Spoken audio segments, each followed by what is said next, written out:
Guilherme, vamos comentar aqui umas coisas, não foram tão bombásticas, estava falando aqui com o pessoal que estava aqui antes, mas a gente teve vários eventos aí essa semana e são interessantes aí da gente comentar, né? Eu vou começar aí com a parte econômica, depois a gente vai adentrando aí para os aspectos mais jurídicos, caso Queiroz, né? Parte do meio ambiente, que é a parte que você mais gosta, né? Então, deixa eu comentar aqui o que aconteceu nos assuntos econômicos da semana que o pessoal gosta aí, principalmente um fato relevante, que é justamente a questão da XP com o Itaú. Né? Bom, a gente viveu aí um grande rally, eu diria, no mercado financeiro, essa é a melhor expressão que eu encontrei. Então a gente estava lá na casa dos 95 mil pontos, economia bombando, bolsa subindo, galera lucrando. De repente, não se sabe por quê, né? Mas a gente já vai explicar por quê. A bolsa caiu, despencou. Despencou, foi uma queda assim dramática, eu diria, principalmente na sexta-feira, batendo aí os 93.800 mil pontos. Bom, tirando o fato de que a gente vai fazer uma abertura bizarra na economia, e a gente já vai comentar isso, a gente teve um outro fato relevante que eu quero comentar com vocês. Começou a briga entre as corretoras e os bancos, né? Eu gastei aqui um pouquinho de tempo até para ver o que os outros canais estão falando aí sobre essa movimentação. E eu queria trazer a minha versão para vocês, né? Vocês sabem que eu sou aí uma super engajada em dizer para vocês de que não é para investir em momento de crise, é para ter o maior cuidado, para vocês não acreditarem em tudo que vocês escutam. E essa discussão justamente me deu mais agonia para esse tipo de coisa que eu falo para vocês. Diversos posicionamentos falando que os assessores são muito bem, né, os assessores de investimento são muito bem assessorados, que eles têm todas as informações técnicas, que vocês podem investir, que vocês vão ter todo o conhecimento do mundo para justamente não ter nenhum problema aí em termos de investimento. Mentira. Mentira, até porque o primeiro comentário que esse tipo de youtuber, instagramer falam para vocês é que bolsa de valores é a mesma coisa que dinheiro gratuito, dinheiro fácil. É a maior mentira que eu já ouvi na vida, e isso eu vou falar extensivamente, podem me xingar, podem, o que vocês quiserem, mas assim, é uma coisa que eu acho que cabe ao economista, cabe a gente que pesquisa isso falar para vocês. Não sou a maior investidora do mundo, acompanho, dou algumas dicas para quem me pergunta, mas assim, a gente nunca vai ter 100% de certeza no que a gente vai estar falando para vocês. É um exercício tão futurólogo, porque eu duvido que, o melhor que seja o analista, conseguiu prever uma coisa chamada Covid-19. Seja ele do Itaú, seja ele da XP. Né? E por que eu estou batendo tanto nessa tecla da Itaú com a XP? Não sei se vocês sabem, mas o Itaú ele tem uma participação de 49,9%, arredondando aí 50% na XP. Como que Itaú fez isso? Foi uma negociação no final do ano passado, onde justamente o que aconteceu? O Itaú comprou metade da XP, ou seja, o Itaú ali tem uma grande participação nessa gestora. Bom, dito isso, o que o Itaú sinalizou para o mercado? Bom, as novas corretoras, então as unicórnios lá, Nubank, todas elas estão tendo uma perspectiva diferente de investimento, né? E o Itaú justamente decidiu apostar nisso. Ele saiu um pouco do ramo dele de grande banco, que a gente sabe. Nós temos, infelizmente, uma grande concentração bancária, concentrada em quem? Itaú, Santander, Bradesco, Caixa e Banco do Brasil. A gente só tem esses 5 bancos no Brasil. E, lógico, eles vão ditar as normas econômicas. Dito isso, o que aconteceu? Muitas pessoas, muitos investidores, tá? E aí depois a gente faz um paralelo com as mulheres e os homens nesse ramo de investimento, decidiram se arriscar na Bolsa de Valores. E aí eu também quero fazer um parênteses. Olha só, não é porque aumentou o nível de investidores que significa que as pessoas estão mais educadas financeiramente. Eu duvido, qualquer um de vocês que estão aqui assistindo, tiveram uma matéria chamada educação financeira lá no ensino básico, lá no ensino médio. Ninguém teve isso. E aí você imagina uma massa gigantesca entrando na Bolsa de Valores que não tem um mínimo de conhecimento básico, não diria nem técnico, do que é uma Bolsa de Valores, o que é uma taxa de corretagem, o que é uma taxa de administração, entre outras coisas. Bom, o pessoal foi para a Bolsa de Valores tentar ganhar o seu dinheirinho. Isso não é ruim. Eu não sou uma crítica de você ir lá na Bolsa de Valores ganhar dinheiro. Muito pelo contrário.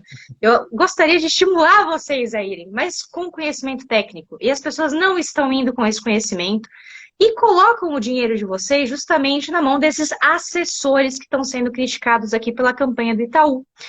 E o que aconteceu? Eu diria que foi uma estratégia de marketing brilhante do banco, mas brilhante do Itaú. Como eu já falei para vocês, o Itaú tem 50% da XP. Por que ele se daria um tiro na própria cabeça criticando a XP?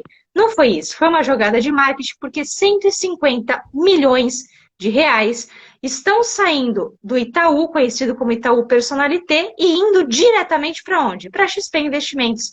O Itaú viu ali uma grande perda de capital e falou, eu vou ter que fazer uma jogada de marketing. E eles atacaram justamente essas pessoas que viram ali o Covid, viram esse cenário de grandes perdas econômicas, né, de grande perda de valor ali de bolsa de valores, e falaram o seguinte, pô, foi incompetência daqueles garotos da XP. O pessoal vê a XP como super arrojado, a galera até engasguei aqui, a galera conhecida como Faria Limers, que coloca aquele coletinho, que anda de patinete, né, super descolado e tal. E para o mundo financeiro, isso aqui é uma doideira, né? Eu acredito que a maioria de vocês aqui não é do antigo pregão. Gente, vou falar uma coisa para vocês. Por isso que eu queria fazer o gancho com a mulher, né? A mulher no ambiente financeiro. Sabe por que tinha tanta pouca mulher dentro da Bolsa de Valores? Se vocês imaginassem o que era o pregão da Bolsa de Valores, imagina o seguinte, o cara comprando e vendendo ali aquela gritaria, aquela confusão toda, né? E você tinha que, às vezes, manipular, você tinha que dar um grito mais alto que, por exemplo, o Guilherme está gritando ali, eu tinha que gritar mais alto que o Guilherme, porque eu queria comprar mais ação que ele. A gente tem um limite ali, né, de ações disponíveis para compra e venda.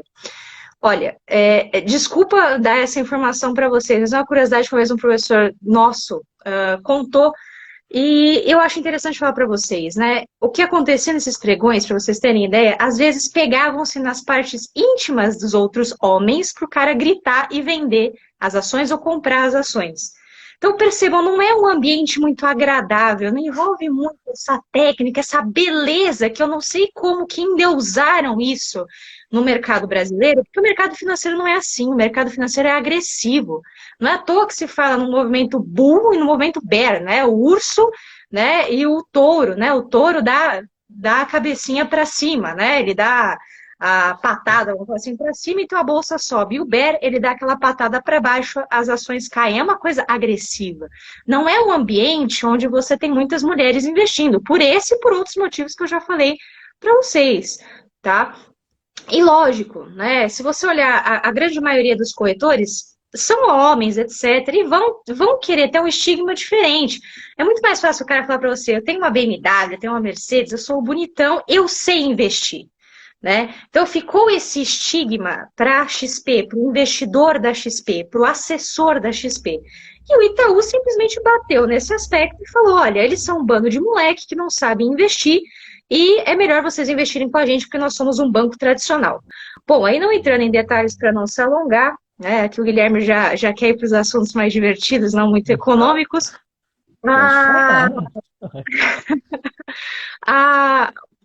A XP ainda, né, ficou chocada com essa declaração, é lógico, né, e teve que rebater. É lógico, a XP não foi nem um pouco burra com relação a isso, e mostrou que, né, o Itaú tem muitas taxas administrativas, tem muita coisa ali que a gente sabe que não precisa ser cobrado, taxa de administração de fundo de previdência, né, e bateram justamente nisso. Agora, eu tenho que contar mais um detalhe para vocês, tá? Essas unicórnios, essas gestoras, tá? Elas tendem agora a manter o home office, ou seja, já avisaram que saindo da pandemia todo mundo vai ficar em home office. Aí falam, ai, que maravilha, a corretora vai atuar só em home office.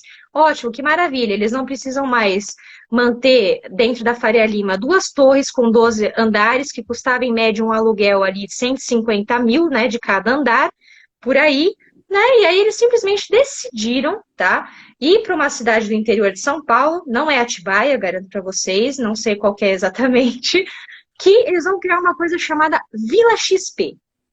Uma cidade totalmente futurística, aos moldes lá do Vale do Silício, né? E eles chamaram, inclusive, assim, aos moldes da Apple. Aí eu fico me perguntando, eu falo assim, será que eles estão de fato preocupados com o conhecimento que vocês têm no mercado financeiro, a divulgação que tem para vocês saberem investir, o que é uma bolsa de valores, ou eles estão preocupados em construir a maior vila de investimentos do planeta para você ter uma característica de que o mercado financeiro é bonito, é chique investir no mercado financeiro, embora vocês não tenham o menor conhecimento. É muito mais fácil, é muito simples eu aplicar R$ 150 e ganhar uma taxa de corretagem em cima de vocês do que, né, simplesmente eu te explicar o que está acontecendo. Então, eu daria parabéns à XP e parabéns ao Banco Itaú, porque nenhum e nem o outro está cumprindo com o que é a obrigação que vocês deveriam ter tido na escola, que é ter o investimento financeiro. E, mais uma vez, quem sofre com isso são vocês, porque vocês não vão ter o conhecimento, não vão ter a técnica e vocês vão ser manipulados para o mercado, seja XP, seja Itaú. Não defende Itaú, não defende XP. Isso eu quero que fique claro, eu quero que vocês entendam o que está acontecendo diante dessa disputa. É triste, mas é assim que funciona o mercado financeiro. Tá? Então, depois dessa minha revolta aqui com o que está acontecendo, mas eu acho importante porque muita gente veio comentar, teve muita coisa no YouTube, pessoal defendendo a XP, isso aqui eu acho um absurdo, só para finalizar, Guilherme.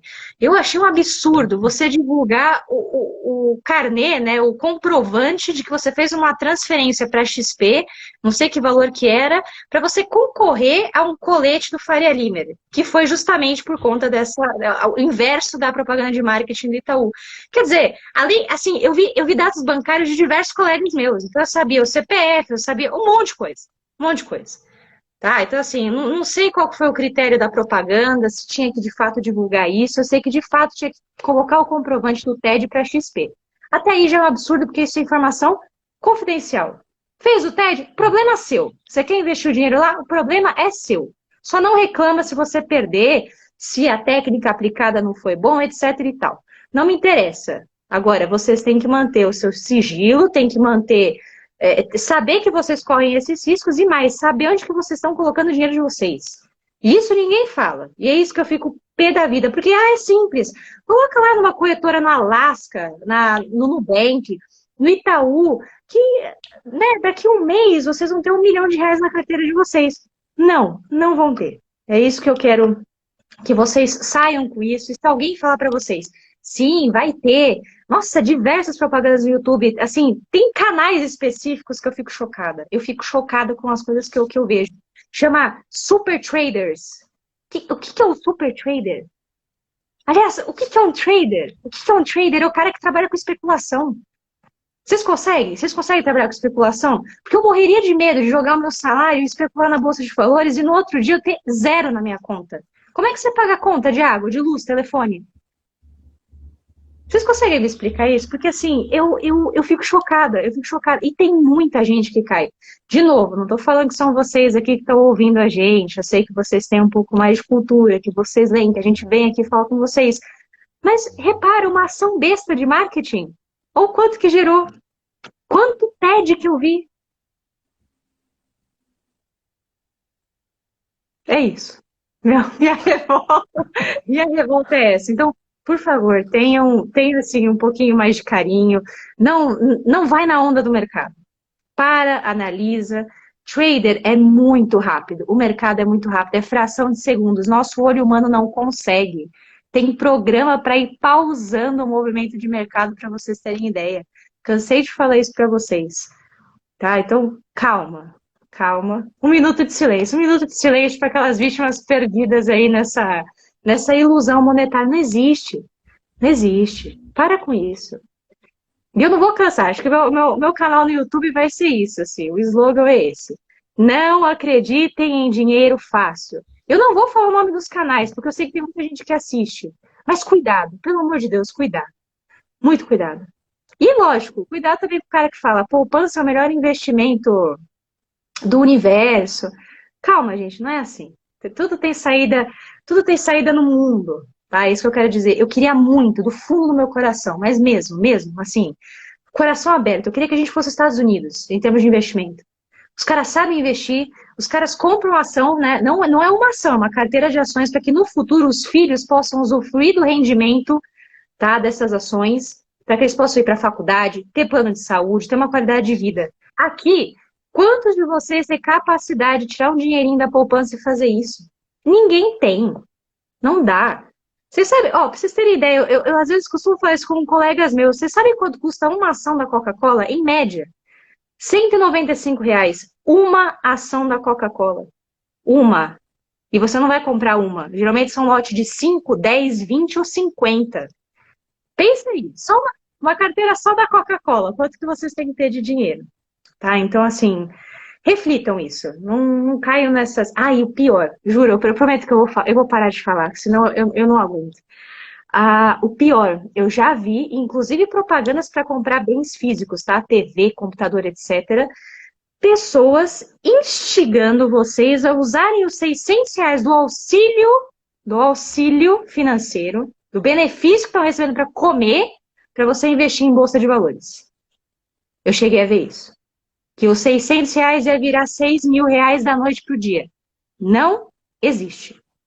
Esse é o recado, depois de toda a confusão, XP, Itaú, o recado continua sendo o mesmo. Cuidado, vocês são os manipulados aqui de toda a história. Toda a história econômica financeira é isso que acontece. Tá? Então eu perdi aqui os minutinhos preciosos do Guilherme, mas só para só a gente falar Não, disso. imagina, é Que importantíssimo isso. eu acho muito importante e eu fico muito brava. Isso é uma coisa que me incomoda muito. E outra, tá? O último, prometo que eu me lembrei aqui. Economista, a gente sabe diversas coisas, tá? Mas são os que menos investem, os que menos poupam. Entendeu? Se algum economista fala, eu sou o the best, cuidado, cuidado, tá bom? Cuidado. Sou trader há 25 anos. Aí você olha pra cara do moleque no vídeo, o moleque não tem nem 16 anos.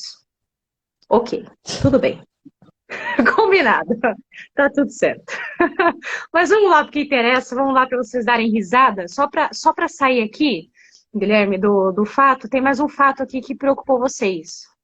Uma coisa chamada nuvem de gafanhotos que atingiu o Brasil. Vocês sabem por que não atingiu o Brasil? Sabe por que não veio para cá? Você sabe, Guilherme? Não? Porque aqui a gente paga muito imposto. Então desviou, já foi ali para o Uruguai, etc. Tirando isso, brincadeiras à parte, meninas, só para vocês darem um pouco de risada, a gente vai entrar aqui no assunto da quarentena ioiô e vir para os desdobramentos políticos, né? Guilherme, não sei se você queria comentar alguma coisa, tadinho, ficou até quietinho aqui, falou socorro, me tira Não, daqui. imagina, estava prestando atenção. É, Não, Nathan, acho que não tenho muito que contribuir, mas uma coisa que é importante a gente refletir, isso também é o reflexo de uma sociedade de privilégios, uma sociedade que vem de privilégios, uma sociedade que é estruturada nessa, na estrutura de você tentar levar vantagem e também gozar dos privilégios, e ao mesmo tempo é uma sociedade que ela quer ter uma cultura rentista e financista, né? Ou seja, é uma sociedade que eles estão vendendo um produto também aí, é o status. Eles estão vendendo status e estão vendendo um produto que é ilusório, mas é um produto, o status é um produto. Né? A gente vive numa sociedade que é tão, na verdade, né, digamos, ainda calcada em privilégios históricos aqui, e aí quando eu falo privilégios históricos, né, toda a estrutura de formação do Estado brasileiro e da sociedade brasileira, que é claro que tem a ver com tudo isso, são reflexos, né, as coisas são complexas, né, são reflexos. Então você tem um discurso, uma narrativa de vender um privilégio, vender um status, né, que compra e as pessoas caem. Você pode, inclusive, aqui fazer uma analogia, pode ser uma analogia grosseira, mas uma analogia que talvez caiba, né? Antigamente as pessoas, né, elas adoravam tentar comprar títulos nobiliárquicos, né? Faziam tudo para comprar um título nobiliárquico para ser chamado, né, de conde, de duque, etc. E isso, de certa forma, se reflete aqui na nossa estrutura. Você está vendendo uma ilusão, é verdade, mas o produto ali é o status. Você quer comprar status. E uma pessoa que está desesperada para ter um lugar na sociedade, desesperada para ter, né, algum orgulho, alguma autoestima de si mesmo, né? Às vezes não é nem só enriquecer facilmente. É claro que tem a faceta do enriquecer facilmente, mas tem aí a questão do status, né? O fetiche da mercadoria, evidentemente, né? Essa é a frase marxista, né? Mas é a frase Veja marxista. bem. Mas, mas é interessante, é claro, é bem interessante da gente discutir. Mas a ilusão calcada nessa sociedade, que é uma sociedade, né, muito ainda de privilégios e melhor dizendo, de privilegiados e não privilegiados, favorece isso, né? Favorece isso muito. Porque, como você falou, né? É ridículo você expor os seus dados para ganhar O colete. Era um colete, né? É um Era colete, né? Coisa. uma coletinha de frio, assim. Gente. A Vila XP é uma questão de você vender status. Você fala, eu vou frequentar a Vila XP, eu vou até. É status, né? É puro status. Tal como a gente na sociedade brasileira ainda trata, por exemplo, carro como status, né? A gente Sim, trata carro como status. Uma pessoa, às vezes, ela deixa de comprar um carro ali, que é o carro que seria o mais adequado para o patamar ali dela em termos, né, de consumo, de ganho, etc. E ela faz um esforço enorme para comprar um carro que não condiz, mas porque é status. Ela está comprando status, né? Aliás, só para fechar esse comentário, Nathalie, muita gente deve saber, mas um exemplo muito interessante disso de carro em relação ao mercado brasileiro foram os carros da Renault, né? A Renault e a Dacia, que é aquela Dacia lá na Romênia, né? Elas têm os modelos idênticos, né? O Sandero, que ninguém que tem esses carros aqui se ofenda, mas o Sandero, né, o Logan, são todos modelos que são desenhados, né, pela Dacia lá na Romênia. Estes modelos, na Europa, são carros considerados de segunda categoria, né? E são sim. carros que têm o emblema da Dacia. Aqui no Brasil, os mesmos carros, o mesmo modelo, os mesmos desenhos, eles trouxeram para cá, mas colocaram o emblema da Renault. Aqui a gente não tem Dacia, porque a Renault traz status, é o carro francês, é o carro, né? É o carro que, pô, por mais que não seja lá o meu carro, né, BMW de rico, mas é um carro francês, eu tenho um Renault, etc. Porque eles analisaram isso e a população brasileira compra status. Então ela não está comprando só o carro, ela está comprando status. Se você tivesse o mesmo modelo do carro, Logan, Sandero aqui, fosse Dacia, não fosse Renault, não ia vender como o Renault vende, porque ali você está comprando efetivamente não só um automóvel, mas o seu status também. Né? Então, são coisas para a gente refletir. Né? O pessoal não é às vezes só falta de bom senso, às vezes não é também só ingenuidade. É também esse desespero por ter um privilégio, para ter um lugar na sociedade, para ter status, etc. Né? Mas é muito interessante. E claro, revoltante porque é perigoso. Né? A gente sabe que é brincar não só com a ilusão dos outros, o sonho dos outros, mas é aquela velha história, né, Nathalie? Se você quer investir mesmo, você tem que sempre você tem que ter sempre a concepção de que você tem que ter dinheiro para perder. Se você não tem dinheiro para perder, você precisa fazer as coisas com um pouquinho mais digamos, comedimento, né? Aquela coisa, você tem sempre isso, né? Você é um investidor arrojado, você é um investidor conservador, eu quero ser arrojado. Cara, você é um investidor que tem dinheiro para perder? Você é um investidor que não tem dinheiro para perder? Você pode especular, porque se você perder 10 mil reais por dia para noite, você está tranquilo. Então você pode falar que você é arrojado. Agora, se você não está tranquilo, meu amigo, cuidado aí com o nome de arrojado. Né? Mas são as ilusões que se vendem, aquela coisa, as semânticas, né? As semânticas que acabam entrando aí em toda a discussão. Mas você sabe, só um detalhe para vocês também levarem em consideração. Não existe investidor arrojado. O banco coloca, né, as três categorias, né, indiferente, arrojado e avesso ao risco. Não existe investidor arrojado. Nem o Warren Buffett, né, o maior investidor, aí eu diria que ele tem um perfil arrojado. Não existe, não existe. E só para fechar dos carros, eu sei que alguns já viram até comentando, é muito interessante. Tem uma matéria que estuda exatamente o que o Guilherme está falando, que chama Economia Industrial.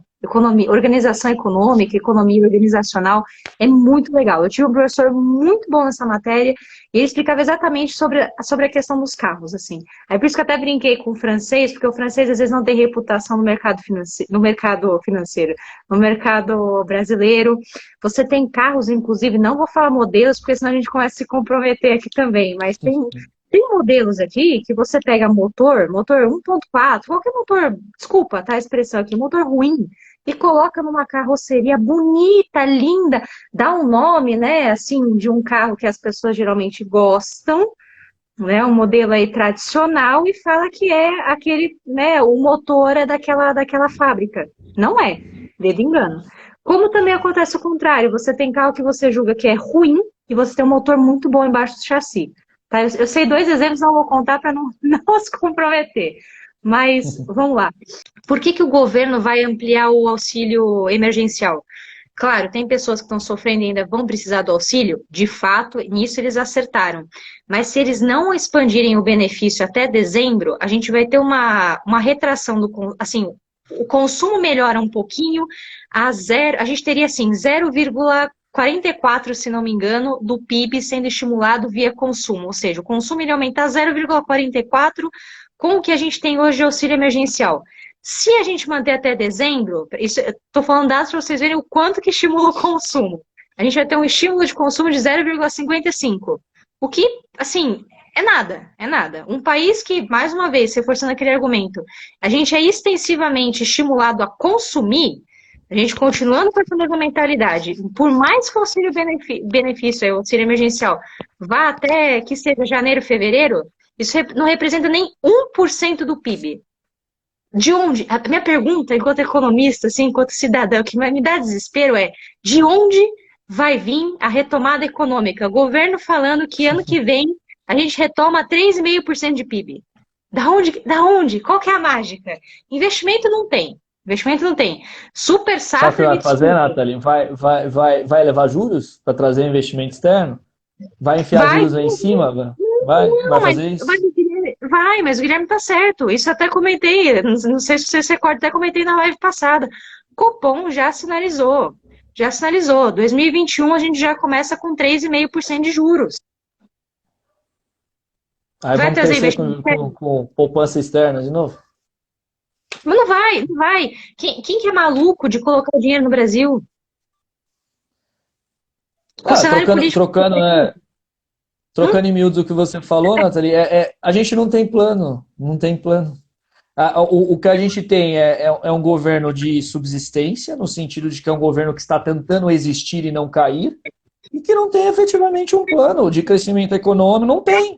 Não tem. Não, Ou seja, o governo, quando ele começa a discutir a questão do auxílio emergencial como se fosse um grande dilema, que dilema, isso é o óbvio. Né? O auxílio emergencial tem que ser dado, isso não tem que ser discutido. Ah, não, mas estamos discutindo o valor a ser dado. E aí a gente escuta o presidente falando em 200, 300 reais. É lógico que é revoltante você imaginar que você vai passar para uma pessoa 230 reais e se vira aí com 230 reais para você sustentar, né, seu marido, sua mulher, seus filhos, etc. Como se o governo não pudesse, né, também por outros meios, né, dar um auxílio maior. Aliás, agora a gente está cheio de pautas no Congresso para que se gaste mais e que se injete mais dinheiro na economia e efetivamente em todo o combate à pandemia, que agora você já tem, né, várias vozes, principalmente do governo, do Paulo Guedes, etc., falando, mas e a austeridade, e o equilíbrio das contas, etc.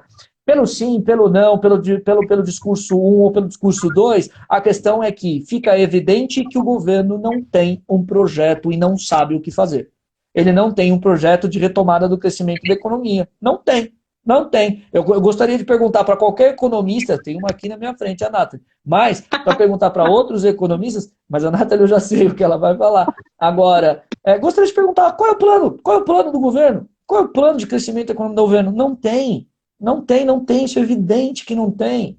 Né? Mas, inclusive, tem por detrás aí uma narrativa que é muito interessante, né? Que chegou, né? E eu faço essa análise da frase ridícula do Paulo Guedes, dizendo que o ano que vem será um ano brilhante, né? E será um ano de crescimento, porque pior do que está não dá para ficar e que a gente vai crescer. Vocês já perceberam a narrativa? A narrativa que muito provavelmente pode ser feita hoje um decréscimo de quase 10% do PIB, o ano que vem, passada a pandemia, é óbvio que o PIB vai crescer, mas você vai crescer, imagino, 3,5%, 4,5% sobre menos 10%. Né? Ou seja, não é crescimento, é uma recuperação, mas o governo vai vender como? Como crescimento. E o governo vai falar, olha, no governo Temer, a gente crescia 1%, no governo Dilma, a gente decresceu, estamos crescendo 3,5%, 3,5% sobre a desgraça, né? Sobre o decrescimento.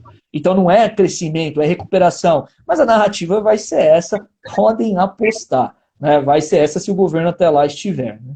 Vamos ver. E vocês que gostam de letras, né? O Paulo Guedes diria que esse aí é o movimento em V, né? A gente cai de uma vez e sobe de uma vez. Esse aí é o movimento chamado Paulo Guedes. Como recuperar a economia em menos de um ano. Ou seja, ele acredita, e aí o que o Guilherme está falando tem totalmente razão, eu não conheço nenhum par meu, nenhum colega meu que fale isso. Olha, por melhor que seja o nosso cenário que a gente projete, não existe, caiu, subiu. Assim, não existe isso. tá? É surreal. Só para fechar, Nathalie, a questão que você está falando da parte econômica, e como a Tamara disse aqui, essa é a realidade dos fatos. Né? A gente as coisas, é o velho clichê, né? As coisas não são como a gente quer. A gente tem que se adaptar aos fatos e trabalhar de acordo com os fatos, e não o contrário, né? Fazer com que os fatos trabalhem para a gente. Né? Ou seja, não é assim que funciona. A realidade do Brasil é uma realidade que, por exemplo, se a gente pensar na questão virtual também, cabe para uma parcela, para outra parcela não cabe, a informalidade vai aumentar. A informalidade vai aumentar, o desemprego aumenta, desemprego significa não salário, significa não consumo, significa retração da economia, significa tudo isso que vai levar a desafios econômicos grandiosos aí pela frente. Então, se o governo não tiver um plano para isso, se o governo não cuidar disso, o desemprego vai bater ali em alturas, né, muito preocupantes, e já está alto. Então, é muito complicado tudo isso, não é só a sanidade das empresas, mas você tem que ter a sanidade do trabalho, e você tem que entender que é um país complexo, que não tem, né, a possibilidade de migrar integralmente para, né, o virtual, fazer home office, porque não é a realidade brasileira. Uma parte vai, outra parte não vai. Né? E aí, é claro, nós estamos pagando nessa quarentena anos de descaso com a educação, porque outros países que têm, né, uma educação melhor, planejada, etc., tem essa migração do home office, tem esse tratamento em relação ao trabalho mais tranquilo que o nosso. Nós não temos, a gente está pagando o preço não só da desigualdade, mas o preço também que vem aí em conjunto com a desigualdade, né, do mau planejamento em educação. E, inclusive, é muito interessante e, ao mesmo tempo, revoltante a gente pegar dados de investimento na educação desde 1988. Os investimentos na educação brasileira só foram aumentando desde 1988. O governo começou a gastar muito dinheiro com a educação brasileira. O problema é gasto de maneira mal feita, mal planejada, sem investimento em professores, sem salários dignos para professores, sem efetivamente em recursos nas escolas, em preparo nas escolas, etc. Ou seja, o dinheiro que se gastou ao longo desde 88 até hoje na educação foi para algum lugar. Foi para algum lugar, foi para algum prédio, alguma coisa, que algum lugar aí se perdeu. Mas é isso que é o pior de tudo. Se você pega, você percebe que o governo brasileiro começou a investir bastante em educação, só que efetivamente este dinheiro que foi gasto não se reverteu numa boa educação na história brasileira desde 88. Então, isso é muito triste, é muito preocupante, e a gente está pagando esse descaso com a educação hoje também, porque isso impacta no quê? No desemprego. Impacta Sim. no desemprego e impacta nessa informalidade que tem crescido. E é aquela velha lógica, desempregado, sem salário, informal, com salário achatado, vai consumir menos, a economia se aquece menos, você vai ter queda, obviamente, na demanda, aí você vai ter problemas, né, dos mais complicados aí para se resolver pela frente. Só que a gente teria alguma situação de um pouquinho de conforto se a gente tivesse vendo um plano do governo, se o governo tivesse dialogando com a sociedade e falando, olha, a gente sabe o que está acontecendo e a gente vai fazer isso. Agora a gente não vê isso, não tem plano. Não tem. Isso que me deixa mais assim, mais triste, bravo, porque você enxerga o governo que, como a gente já disse aqui, está tentando não cair, né? Ele está tentando aí subsistir e que já não propõe mais, porque o maior azar do mundo é quando você tem um governo pré-queda, né? Porque ele só subsiste, ele já não propõe mais nada. Então ele está tentando o tempo todo ali apagar os incêndios para que ele possa permanecer. Enfim, né? Vamos ver o que vai acontecer, espero que a gente tenha mais sorte, né? E o mais interessante, não sei se vocês sabem, só o Guilherme puxou um gatilho aqui, né? Quando ele fala dessas verbas destinadas, né? E a gente gasta mal, e gasta mal mesmo, né? A gente tem uma coisa chamada as verbas carimbadas, principalmente na educação.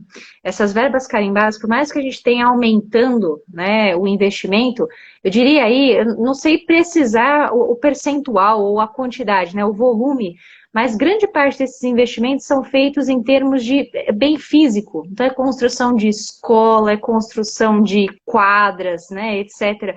Por quê? Porque isso é o que mostra, é o que garante o político a reeleição. É o horizonte de curto prazo. Você olha a escola está construída, você tem uma quadra muito bem ali pintada, muito bem ali asfaltada, né, de certo modo, e é aquilo que vai trazer a garantia para o político.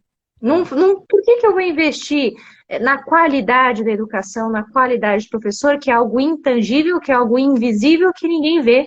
Isso não dá reeleição, isso não dá voto. A quadra dá, a qualificação não dá. Então, essas verbas... É a velha lógica da tesourinha cortando a fita na inauguração, né? É isso que garante voto, e é por isso que a gente tem um sistema. A gente já falou de todas as coisas aqui, um sistema tributário que é ruim, um sistema público de destinação de verbas que é ruim, e mais tudo aquilo que a gente já estava conversando, que é desviado, que a gente não sabe para onde de fato foi.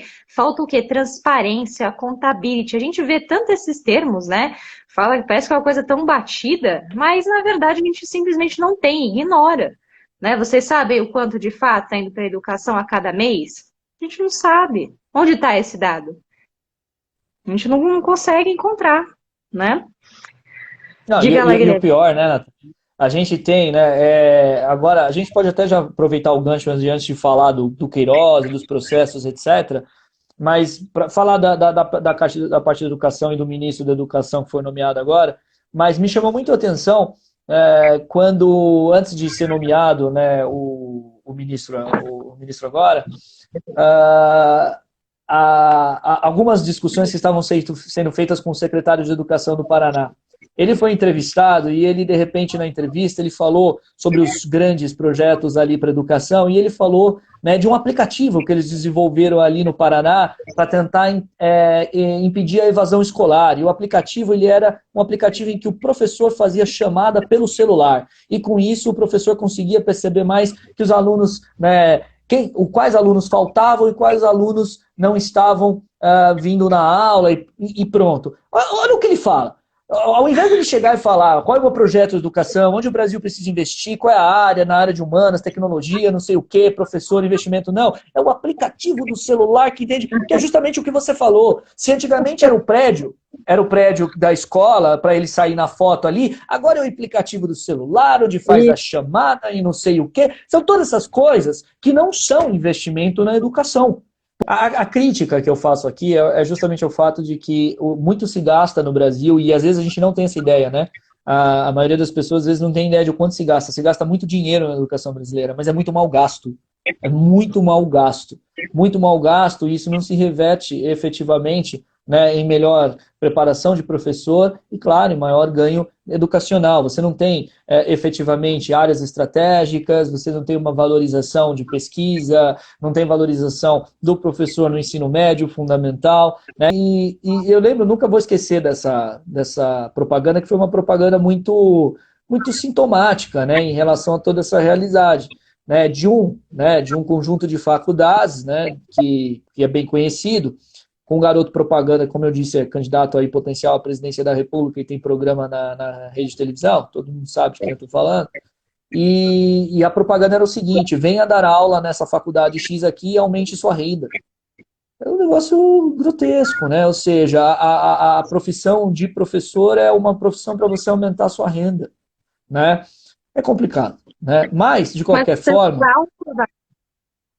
Oi? Mas você só dá aula ou trabalho? É a velha frase, né? Só dá aula, eu trabalho. Exatamente. Você só dá aula, é velha frase. É aquela piadinha que a gente tem uma vontade, às vezes, de, né, deixar nossos instintos primitivos se aflorarem. Enfim.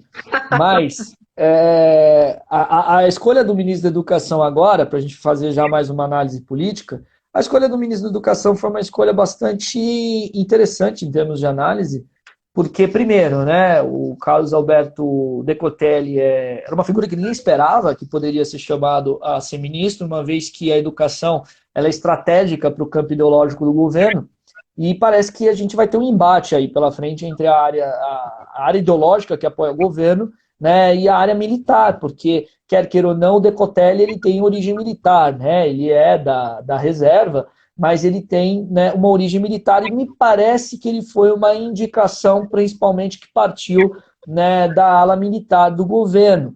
O que faz com que tenha aí pela frente o governo uma grande, né, digamos, uma grande dificuldade, porque a ala ideológica foi desprestigiada. E todo governo que tem uma área ideológica forte, que pasta que ele mais quer e acha que é uma pasta extremamente importante? A educação, porque é ali na educação em que você vai poder justamente propagar a sua ideologia, né, com todos aqueles planos, né, que o Bolsonaro falou justamente durante suas eleições, né, com a crítica dele, né, da questão de ideologia de gênero, escola sem partido, etc., e todas estas, né, características aí. Então a gente vai ver o que o ministro da Educação vai fazer em relação a isso, qual vai ser o embate aí que o governo vai ter, mas por outro lado foi muito, né, ruim a gente descobrir que o ministro da Educação, né, mentiu um doutorado que ele não tem, né, e agora ele está sofrendo inclusive uma acusação, né, de um professor do INSPER de que ele plagiou boa parte da dissertação de mestrado dele, que é extremamente grave, né? Extremamente grave. Plágio no mundo acadêmico é realmente muito grave, é uma questão de honestidade intelectual. Espero que isso não seja verdade, né? É uma acusação, a gente vai descobrir. Então, como eu falei, vamos ainda dar, né? Tem que ser dada o benefício da dúvida aí para o ministro Carlos Decotelli, né? Mas é uma acusação grave, é uma acusação extremamente grave. A gente tem que lembrar que plágio é crime, né? E na área acadêmica você plagiar é uma coisa extremamente, né, não é nem deselegante, é extremamente gravíssima, né, uma desonestidade muito grande. De qualquer maneira, né, tem no nosso ministro aí, pelo jeito, não tem doutorado, né, mas esse não é o ponto é a mentira, né, o ponto é a desnecessidade de fazer isso, né. Mas o ponto é mentira, porque não tem problema nenhum ele não ter doutorado, isso não quer dizer absolutamente que ele não possa ser um ministro competente, mas para que, né, a mentira, né, para que tanta pompa em circunstância para uma coisa que não é realidade. Mas, de qualquer maneira, vamos ver, né? Mas me parece que ele tem essa questão de ser contra a parte ideológica. Então, vamos ver como o governo vai se sair em relação a isso. Agora, para falar um pouco da questão do Queiroz, a gente percebeu que essa semana foi uma semana muito pacata. Na verdade, não foi uma semana tranquila, né? Ela foi uma semana comparada com as outras tranquila. Foi uma semana pacata em relação ao que as outras foram desde o início do ano. Porque, no fundo, muita coisa aconteceu e coisas aqui importantes, né? Mas a gente percebeu que o silêncio do presidente foi muito sintomático, né? O presidente ficou muito calado durante essa semana, talvez demonstrando aí bastante preocupação com as investigações em relação ao que pode vir a acontecer com as possíveis delações do Queiroz e, ao mesmo tempo, o envolvimento dos filhos dele, né? Uma coisa que chamou muito a atenção é que a gente tem o mandado de prisão da esposa do Queiroz, né? E há quem diga que o Queiroz já esteja negociando alguma delação premiada, né? Alguma delação com justamente, né, os que comandam a investigação, que pode levar ao presidente da República, né? A gente sempre comenta, né, que a prisão ela tem um efeito.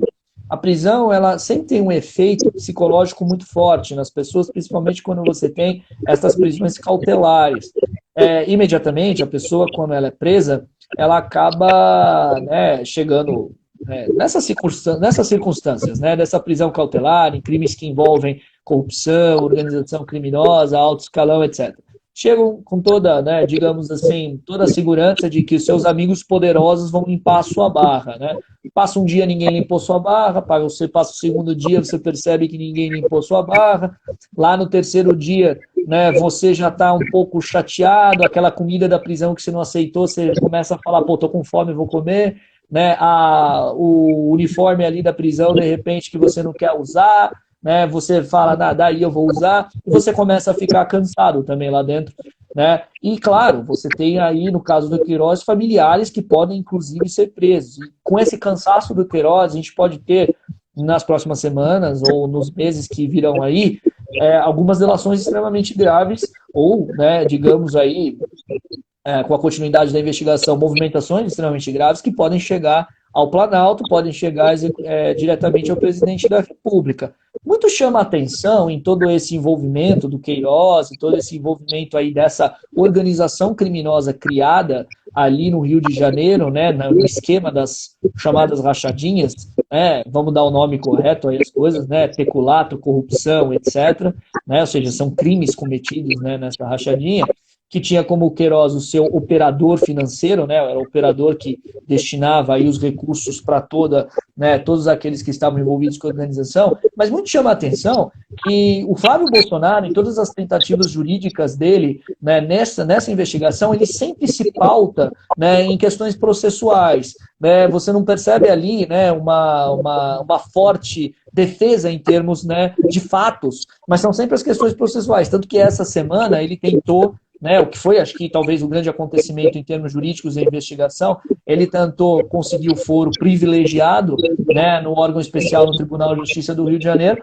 e acabou conseguindo, numa decisão extremamente discutível por conta da jurisprudência contrária do Supremo Tribunal Federal e que provavelmente vai cair, né, provavelmente essa decisão dele ter o foro privilegiado vai cair, mas com isso ele ganhou algum tempinho aí, mas ele não conseguiu, pelo menos por enquanto, anular as provas que foram produzidas em primeira instância contra ele. Né? As provas, a própria prisão do Queiroz, etc., o próprio mandado de prisão da esposa do Queiroz continuam em pé, tudo continua em pé. Então, o Flávio Bolsonaro, essa semana, ele teve uma espécie de vitória com derrota. Né?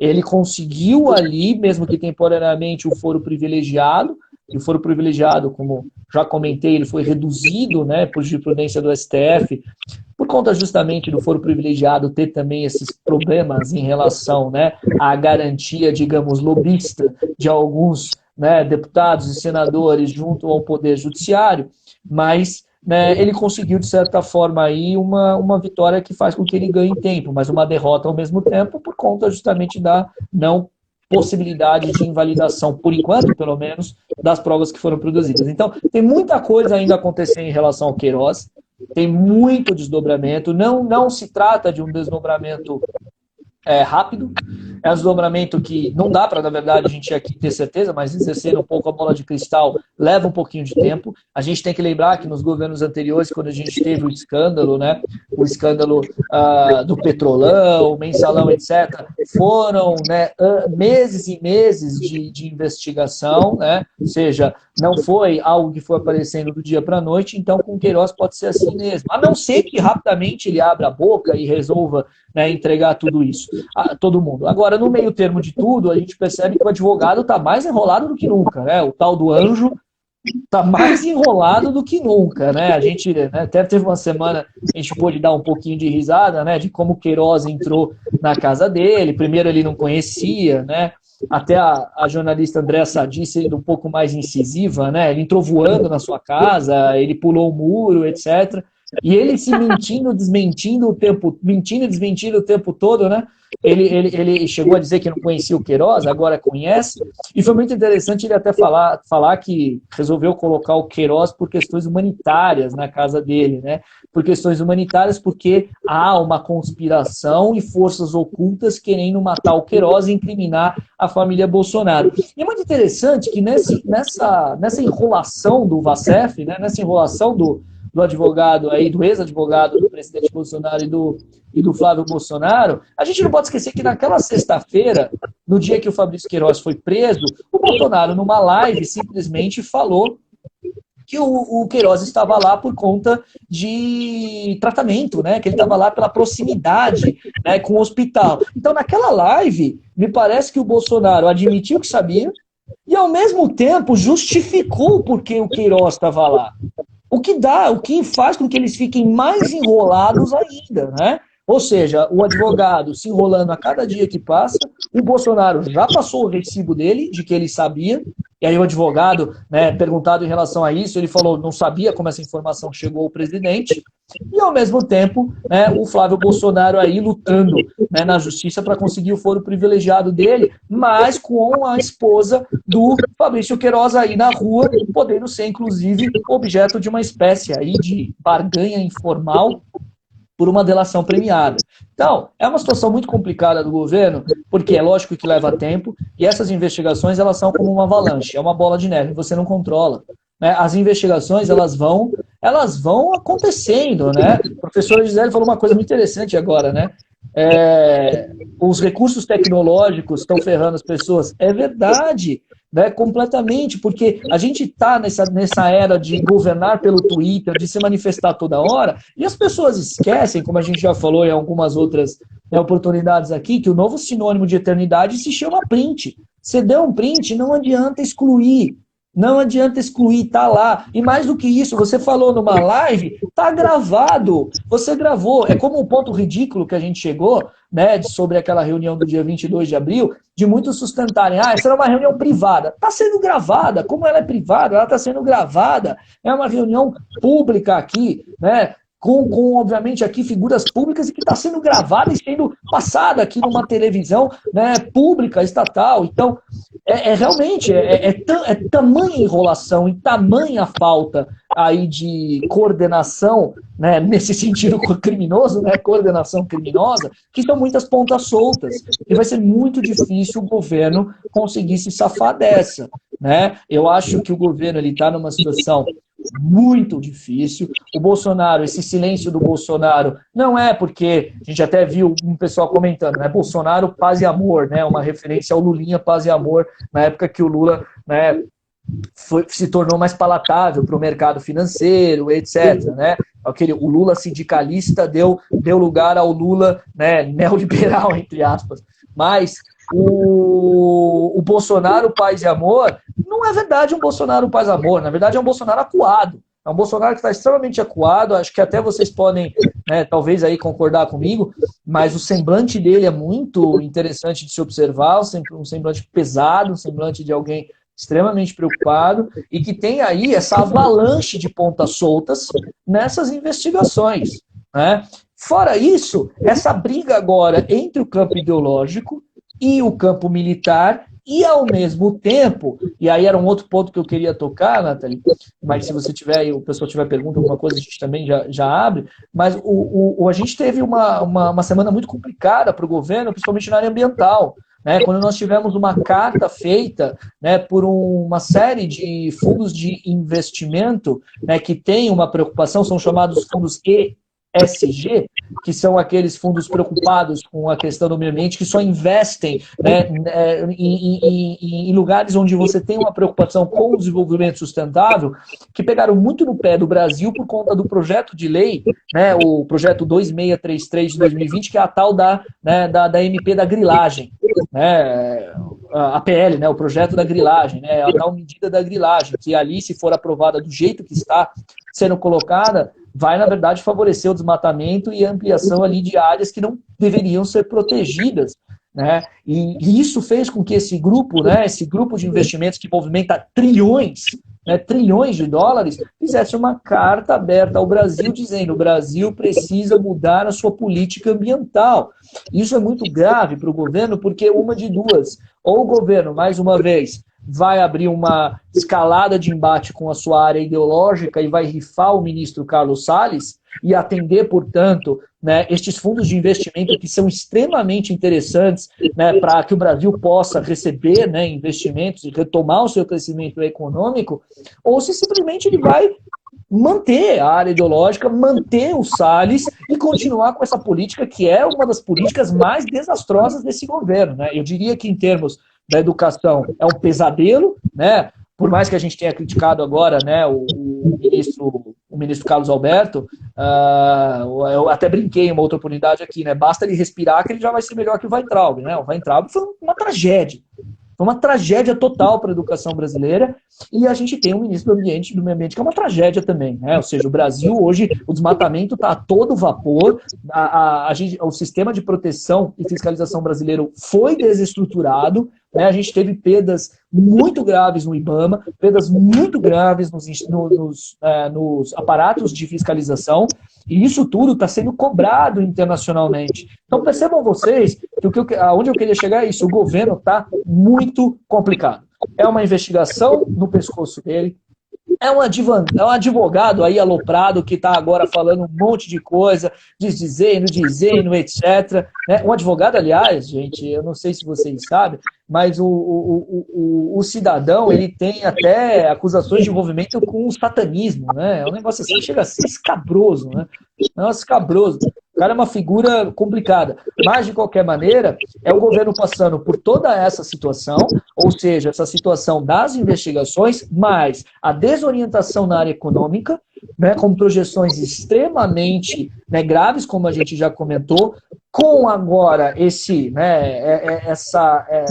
modelo, né, ambiental em xeque, um modelo que não é modelo, né? Ou seja, com a questão ambiental fazendo, né, o governo ser pressionado internacionalmente e, ao mesmo tempo, né, toda essa problemática que envolve, né, o Bolsonaro e a ala militar dele com a ala ideológica. Ou seja, o governo está realmente numa situação complicadíssima, complicadíssima. E o Centrão fazendo ali as suas apostas. E sem esquecer que o Centrão queria, né, boa parte ali do Ministério da Educação, uma parte ele conseguiu, e como é que o governo agora vai fazer com o novo ministro, né? O Centrão vai ser atendido como vai ser efetivamente essa relação, E a cereja do bolo talvez sejam as eleições americanas, né? Tudo indica que o Joe Biden vai levar essa eleição e vai derrotar o Trump, né? Nos colégios eleitorais, o Joe Biden, em 6 colégios estratégicos, ele já está na frente, está na dianteira. No voto popular, a gente teve aí uma, né, distância de 15%, muito maior. A distância da Hillary para o Trump era praticamente uma distância de 2 a 3%. A distância do Biden no voto popular é enorme, e nos colégios ele também está apresentando aí uma certa folga. Faz com que o Brasil tenha também no campo da área internacional, das relações internacionais, aí uma dificuldade enorme. E nisso tudo, o governo, então, vai lutar para existir. E a gente vai ficar numa situação complicada, porque é um governo encurralado, com um presidente encurralado, que vai tentar governar, não para governar, mas para não cair, né? Complicado. Vamos ver como tudo isso aí vai, né, no final se desenrolar. Eu até digo, Nathan, que eu continuo apostando, claro, né, isso é futuro, ninguém domina, mas continuo apostando no uma provável queda do Bolsonaro, né, por renúncia, impeachment, né, ou via Supremo Tribunal Federal com o juízo lá de admissibilidade da Câmara dos Deputados, mas eu acredito que o governo não vai conseguir resolver todos estes problemas num curto espaço de tempo em que você tem uma pandemia, né, pessoas morrendo, projeções muito ruins, né, e uma vacina que vai sair, mas não vai sair tão cedo assim para como o governo precisava, né? Enfim. E o mais interessante é que alguém chegou a comentar ou chegou a perguntar sobre o Paulo Guedes, se o Paulo Guedes não cai. Eu digo que tudo isso que o Guilherme falou, somado à ideia do Paulo Guedes, eu digo, a figura do Paulo Guedes, o Bolsonaro tem que tomar uma decisão, eu diria uma decisão até de Minerva, né? Porque ou ele vai ficar com economia, ou ele vai ficar com a ideia de atender a ala ideológica. Então, ao que tudo indica, ao que tudo está se encaminhando, ele vai querer manter a economia, manter a ideia, né? Eu acredito aí até tem a ver com essa ideia que a Tamara está falando do Trump wannabe, né? Que justamente o quê? Mostrar que a economia vai crescer 3,5% ano que vem, que na verdade não é 3,5%, é 3,5%, como bem o Guilherme disse, sobre menos 10%, e vai ter que abrir mão um pouco da parte ideológica para justamente sustentar no poder. Como ele vai fazer isso, o Guilherme já deu a resposta para vocês. É negociação com o Centrão e ver qual que vai ser o resultado ali no dilema do prisioneiro ali entre Fabrício Queiroz e Flávio Bolsonaro. Eu fecho como eu comecei, eu acho. Vocês sempre tendo em mente aí para não serem enganados, né? Para vocês não acreditarem no discurso, né? Vocês têm um pouquinho mais. E além do discurso, o que está por trás de tudo isso que está sendo dito, que eu acho que é o mais importante, acho que pelo menos da minha parte, o grande comentário que ia ser feito de tudo que está acontecendo, de tudo que aconteceu nessa semana. Obrigada, tchau, tchau e até a próxima. Tchau, gente. Obrigado. Tchau, tchau.